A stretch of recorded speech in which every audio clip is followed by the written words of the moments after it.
avsnitt i havet, stormene og frykten for det ukendte myten om havmannen, sangen. Før stormen. Hører du det? Spurgte den gamle Jens og pegede ud i mørket. Det er ikke vinden. Det er ham, havmanden. Havet taler i nat. Ved Jyllands kyst, hvor bølgerne brydes mod de sorte klipper, krydser gamle fiskere stadig hænderne over brystet, før de sejler ud. Ikke for at bede, men for at viske de gamle ord. Se ikke ind i mørket. Lyt ikke til sangen. For hvis du hører hans stemme, er det allerede for sent. Havmanden, havets mand, man siger, han viser sig før stormen. Fra dybet, hvor selv lyset drukner, rejser han sig, et væsen halvt menneske, halvt skygge af vand. Hans krop er som et spejl, glat, koldt, skåret i månelys.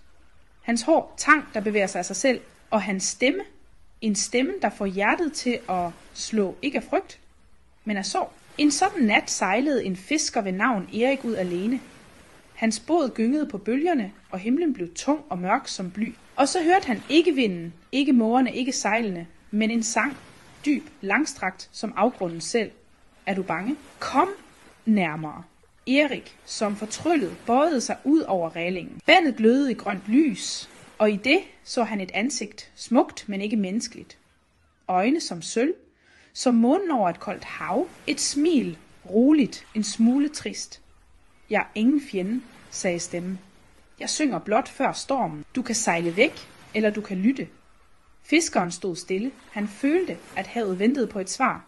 Så rejste bølgerne sig. Båden væltede, og han faldt i vandet. Man siger, de fandt ham næste dag i live, men tavs. Han sagde aldrig et ord igen. Kun om natten gik han ned til stranden og lyttede til havet. Anden forklaring. Hvorfor danskerne troede på havmanden? Danmark er et havsland. Intet sted ligger længere end en halv time fra kysten. Havet gav mad, men tog også liv.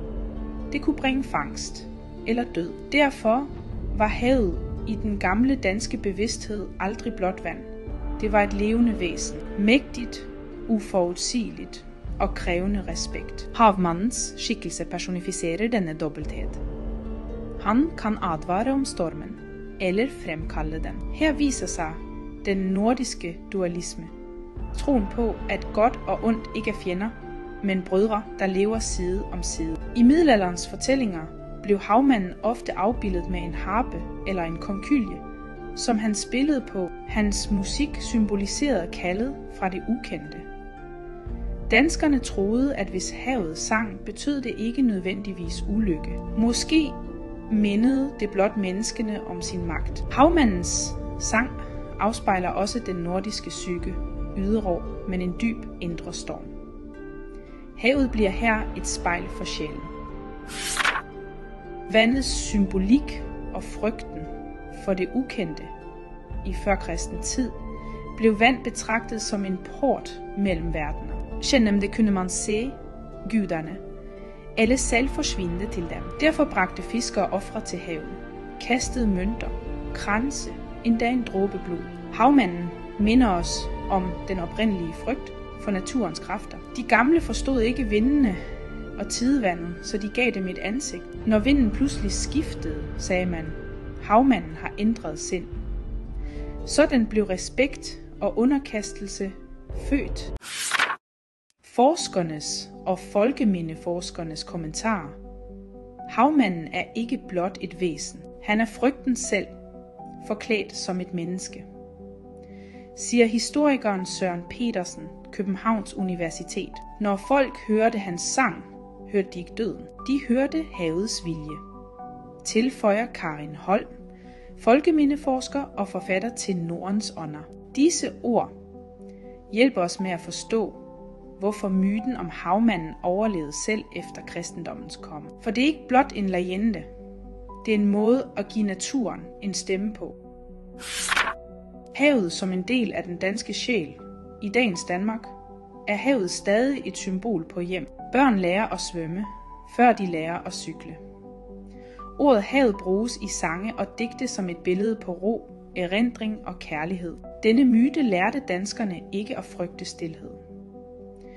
For i bølgerne findes stemmerne fra dem, der var før os. I stormen en påmindelse om, at mennesket ikke står over naturen. Og hvis du står i dag ved Østersøens bred, lytter til vinden og tror, du hører en melodi, så vær ikke bange. Måske er det blot havmanden, der synger, for at minde os om, at verden stadig lever. Videnskabeligt efter myten om havmanden tilhører de ældste lag af dansk folklore. Hans billede findes i sagaer og optegnelser fra 1500 og 1600-tallet. Nogle historikere mener, at han har fælles rødder med de irske selkis, havfolk, der kunne tage menneskeform. Men den danske udgave er strengere, koldere, mere nordisk.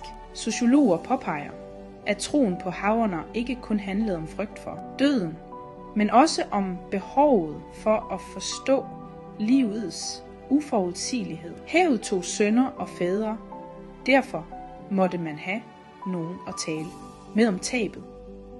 Havmanden blev denne samtalepartner. Ikke en fjende, men en gammel, usynlig ven, som bør bag horisonten.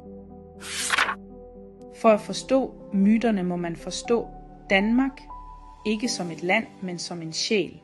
B. Larsen, kulturforsker, Aarhus Universitet.